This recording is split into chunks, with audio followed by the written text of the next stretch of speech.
रहीम dear students, मैं हूं गुलाम रसूल। उम्मीद करता हूं आप सब खैरियत से होंगे। डियर स्टूडेंट्स, हमारी आज की वीडियो है बीएस एनेस्थीसिया टेक्नोलॉजी। आज की वीडियो में जो हम डिस्कस करेंगे कि बीएस एनेस्थीसिया टेक्नोलॉजी क्या है और उसके बाद बीएस एनेस्थीसिया टेक्नोलॉजी का एलिजिबिलिटी क्राइटेरिया क्या होता है।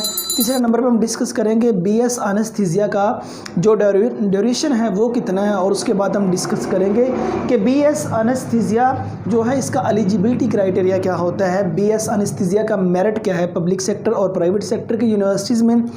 उसके बाद हम डिस्कस करेंगे बीएस एनेस्थीसिया की जो जॉब है वो किस नौइयत की होती है। उसके बाद हम डिस्कस करेंगे बीएस एनेस्थीसिया करवाने वाली पब्लिक और प्राइवेट सेक्टर की यूनिवर्सिटीज़ कौन कौन सी हैं, और लास्ट पे हम डिस्कस करेंगे बीएस एनेस्थीसिया की डिग्री हासिल करने के बाद आपका पे पैकेज क्या हो सकता है, पब्लिक सेक्टर में आपका पे पैकेज क्या हो सकता है, और उसके बाद प्राइवेट सेक्टर के हॉस्पिटल्स में या क्लिनिक्स वगैरह पे आपका पे पैकेज क्या हो सकता है। तो dear students, BS anesthesia technology देखिए, वो स्टूडेंट्स जिनका एमबीबीएस में एडमिशन नहीं होता और जिनका बीडीएस में एडमिशन नहीं होता, जिनका डीवीएम में एडमिशन नहीं होता, वो स्टूडेंट्स मायूस हो जाते हैं कि वो मेडिकल के किसी फील्ड प्रॉपर किसी ऐसे फील्ड में नहीं जा सकता जिसका करियर अच्छा हो। तो dear students, MBBS BDS DVM के अलावा भी बहुत सारे ऐसे फील्ड्स हैं जिसमें आप एडमिशन लेकर अपना करियर बना सकते हैं, जिसमें एक अहम फील्ड आपके सामने एनेस्थीसिया टेक्नोलॉजी का है। पहले ये होता था कि एमबीबीएस डॉक्टर जो एमबीबीएस करने के वो स्टूडेंट्स जो एमबीबीएस में इन होते थे, एमबीबीएस करने के बाद एफपीएससी 4 साल का स्पेशलाइजेशन मीन्स एनेस्थीसियोलॉजिस्ट में वो स्पेशलाइजेशन हासिल करते थे। लेकिन अब डियर स्टूडेंट्स ऐसा नहीं है। अब कहते हैं एचईसी की तरफ से मुख्तलिफ किस्म की यूनिवर्सिटीज़ को ये नोटिफिकेशन, उनको ये ऑर्डर है, उनको ये परमिशन मिल गई है कि वो 4 साल की डिग्री बीएस एनेस्थीसिया टेक्नोलॉजी की ये डिग्री वो करवा सकते हैं। डियर स्टूडेंट्स, ये एक ऐसी डिग्री होती है जब भी जिस किसी पेशेंट का ऑपरेट होना होता है, किसी किस्म का ऑपरेट हो, उसको जो बेहोश करने का इल्म होता है, उसको जो बेहोश करने के लिए जितना लाहे अमल लगाया जाता है, लाहे अमल होता है, तो वो तमाम के तमाम उसके बारे में जो नॉलेज हासिल किया जाता है वो एनेस्थीसिया टेक्नोलॉजी की डिग्री में हासिल किया जाता है। तो जो मतलब कि वहाँ एक ऑपरेट करने से पहले मरीज़ को बेहोश करना, उसको तब से लेकर ऑपरेशन के दौरान और ऑपरेशन के बाद तक उसको मेंटेन करना, उसको मतलब कि वहाँ क्वांटिटी क्वालिटी के हिसाब से वो मेडिसिन प्रोवाइड करना, उसमें जो अहम रोल होता है वो उन स्टूडेंट्स का होता है कि जिन्होंने मतलब कि बीएस एनेस्थीसिया टेक्नोलॉजी की डिग्री हासिल की होती है। तो डियर स्टूडेंट्स, इसका ये रोल होता है कि मीन्स इसमें क्या किया जाता है कि महसूस करने की जो सलाहियत है उससे मरीज़ को महरूम किया जाता है। कि मीन्स एक ऑपरेट अगर एक मरीज़ का हो रहा है तो उसको ये फील नहीं होने दिया जाता कि उसका इस वक्त ऑपरेट हो रहा है। मीन्स वो बिल्कुल सख्ते की हालत में होता है, बेहोशी के हालत में होता है, ठीक है ना। तो मरीज़ को मुकम्मल तौर पर इसमें बेहोश रखा जाता है। और वो स्टूडेंट्स जिन्होंने बीएस एनेस्थीसिया टेक्नोलॉजी की डिग्री हासिल की होती है, उन स्टूडेंट का खुसूसी किरदार इसके अंदर होता है। एमबीबीएस डॉक्टर तब तक ऑपरेट नहीं कर सकता जब तक इस डिग्री वाला स्टूडेंट्स वहाँ मौजूद ना होगा। कि मीन्स जब तक एक स्पेशलिस्ट नहीं होगा उसको बेहोश करने वाला, उस मरीज़ को बेहोश करने वाला, तब तक एमबीबीएस डॉक्टर जो है वो कोई ऑपरेट नहीं कर सकता। तो इस डिग्री का इतना ज़्यादा रोल है। मीन्स आप पब्लिक सेक्टर में देख लें, प्राइवेट सेक्टर में देख लें, हर जगह इस डिग्री की अहमियत और इसका स्कोप ज़रूर है। डियर स्टूडेंट्स, अगर हम बात की जाए कि बीएस एनेस्थीसिया टेक्नोलॉजिस्ट जो है, जो टेक्नोलॉजी है, उसका एलिजिबिलिटी क्राइटेरिया क्या होता है। तो dear students, FSc pre medical degree आपकी होना ज़रूरी है। मीन्स अगर आपने एफएससी मेडिकल की हुई है कि मीन्स फिजिक्स, बायोलॉजी, केमिस्ट्री ये सब्जेक्ट अगर आपने पढ़ा हुआ है तो देन आप बीएस एनेस्थीसिया टेक्नोलॉजी की डिग्री में के फील्ड में एडमिशन ले सकते हैं। नेक्स्ट बात आ जाती है मेरिट की। तो डियर स्टूडेंट्स, देखा जाए कि एमबीबीएस, बीडीएस, ठीक है ना, डीवीएम, और उसके बाद आप एमएलटी देख लें, एमआईटी देख लें, ठीक है ना, और ये 4-5 डिग्री के बाद जो हाई मेरिट आ जाता है वो बीएस एनेस्थीसिया टेक्नोलॉजी का आ जाता है। लेकिन इन दिस अब इस वक्त में, इन दिनों में जो एमबीबीएस, बीडीएस, उसके बाद डीवीएम, और उसके बाद जो हाई मेरिट आ रहा है वो बीएस एनेस्थीसिया टेक्नोलॉजी का आ रहा है। रीज़न डैट जहां एक एमबीबीएस ने काम करना होता है, एमबीबीएस का काम जो है ना वो एनेस्थीसिया टेक्नोलॉजी का जो स्टूडेंट्स उसके बगैर अधूरा है। वो मीन्स नहीं, या तो उसने स्पेशलाइजेशन की होगी तो फिर ही पॉसिबल है, इफ़ नो देन नो। मतलब एक मरीज़ का ऑपरेट करने के लिए वहाँ 4 से 5 लोग वो मौजूद होते हैं जिन्होंने उसको मतलब कि बेहोशी के आलम में रखना होता है मरीज़ को। किसी एक बंदे का ये काम नहीं होता। एक ऑपरेशन थिएटर के अंदर 4 से 5 लोग ज़रूर होते हैं।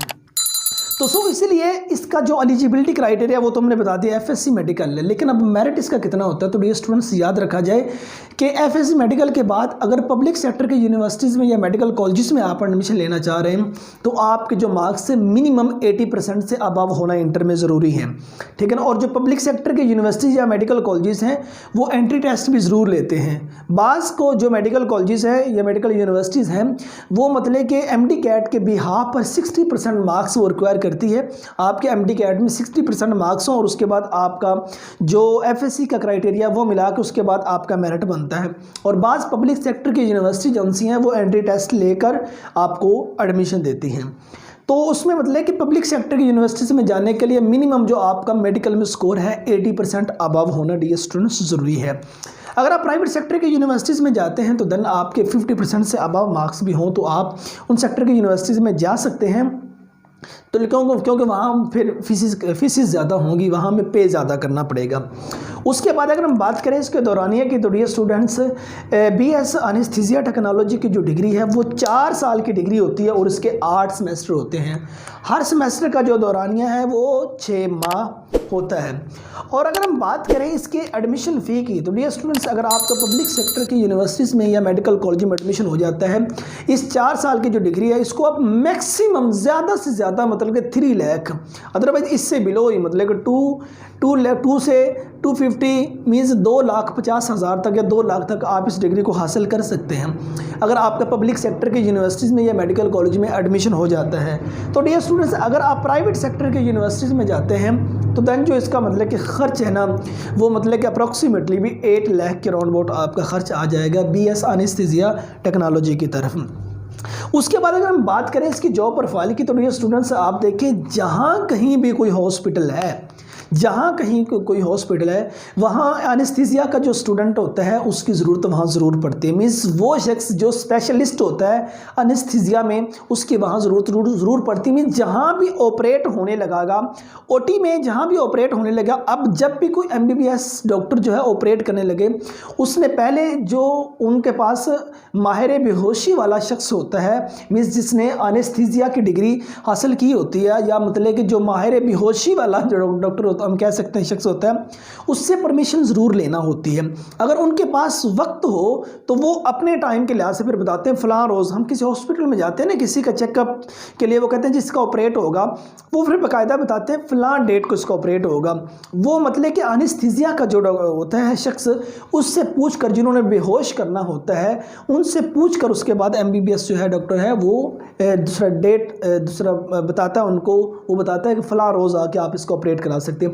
मीन्स हर पब्लिक और प्राइवेट सेक्टर का जो क्लिनिक है, जो हॉस्पिटल है, उसमें इस शख्स की ज़रूरत ज़रूर है। मीन्स जॉब प्रोफाइल ये है कि मीन्स इसके स्कोप से आप इनकारी नहीं हो सकते, इसका स्कोप का आप इनकार नहीं कर सकते। उसके बाद ये स्टूडेंट्स हम बात करते हैं कि वो कौन कौन सी पब्लिक और प्राइवेट सेक्टर की यूनिवर्सिटीज़ या मेडिकल कॉलेजेस हैं जो बीएस एनेस्थीसिया टेक्नोलॉजी की डिग्री ऑफर करते हैं। अब उसमें देखा जाए सबसे पहले King Edward Medical University Lahore, उसके बाद Khyber Medical University Peshawar, University of Azad Jammu and Kashmir Muzaffarabad, उसके बाद Pir Abdul Qadir Shah Jilani Institute and Medical Science Gambat, उसके बाद है Mardan College of Medical Technology Bacha Khan medical College Mardan, Shifa College of Medical Technology Shifa Tameer Millat University Islamabad, the University of Faisalabad, और उसके बाद Wazir Mohammad Institute of Paramedical Technology Gandhara University Peshawar, और उसके बाद है Iqra National University Peshawar, Bashir Institute of Health Science Islamabad, Rehman Medical Institute Peshawar, उसके बाद Prime Institute of Health Science Peshawar, Capital College of Health Science Islamabad, Prime Institute of Health and Management Science Mardan, और उसके बाद अहमद मेडिकल इंस्टीट्यूट पेशावर, उसके बाद है Ghazali institute of medical science Peshawar. Dear students, ये वो टॉप के जो मतलब कि तलीमी इदारे हैं, यूनिवर्सिटीज़ या मेडिकल कॉलेजेस हैं जो BS एनेस्थीसिया टेक्नोलॉजी की डिग्री ऑफ़र कर रहे हैं। अब हम बात करते हैं कि BS एनेस्थीसिया टेक्नोलॉजी की मीन्स माहिर बेहोशी की एक डिग्री हासिल करने के बाद आपका जो पे पैकेज है वो क्या हो सकता है, प्राइवेट सेक्टर में क्या है, पब्लिक सेक्टर में क्या है। तो डियर स्टूडेंट, सबसे पहले तो हम बात करते हैं जो पब्लिक सेक्टर है उसमें BS 17 स्केल पर इसकी जॉब्स ऑफर होती हैं। BS एनेस्थीसिया टेक्नोलॉजी की डिग्री हासिल करने के बाद 17 स्केल पर इसकी जॉब्स ऑफर होती हैं।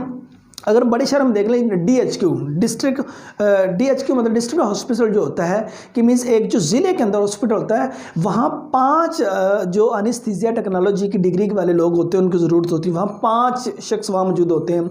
और THQ जो मतलब कि एक सिटी लेवल पे होता है, वहाँ 3 की ज़रूरत मौजूद होती है ज़रूर हर हॉस्पिटल में। ये तो इसकी हम बात कर रहे थे पब्लिक सेक्टर में।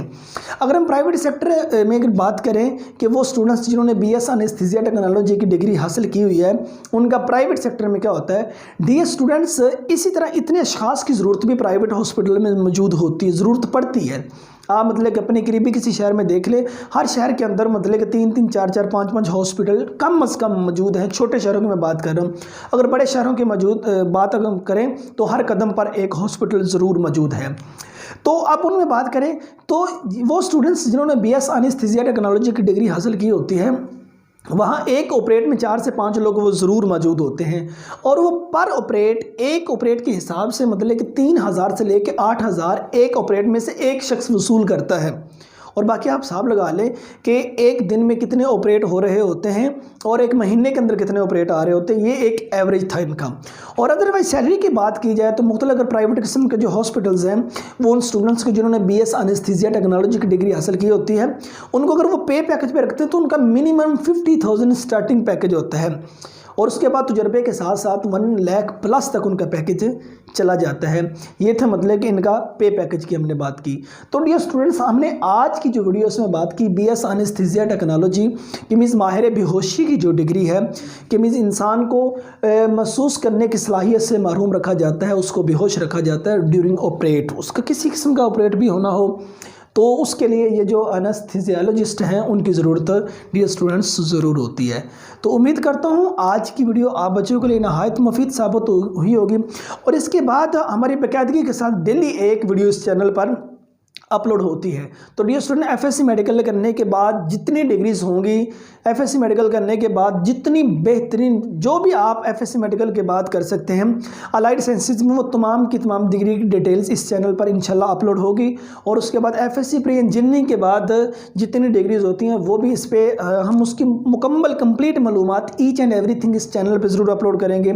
FSC medical, FSC pre engineering, ICS, ICOM, DCOM, ठीक है ना, इन तमाम FA, IIT, इनके बाद जितनी डिग्रीज की जाती हैं और उनका क्या स्कोप है, पाकिस्तान में क्या है, अदर कंट्रीज़ में क्या है, या पब्लिक और प्राइवेट दोनों में उसका स्कोप क्या है, ईच एंड एवरीथिंग हम इस चैनल पे अपलोड करेंगे। आप हमारे साथ रहिए, ठीक है ना। ये चैनल आपको ज़िंदगी में कभी भी मायूस नहीं करेगा। अपना और अपने प्यारों का ढेर सारा ख्याल रखिएगा। नेक्स्ट वीडियो में मिलते हैं डियर स्टूडेंट्स, फ़ी अमानिल्लाह।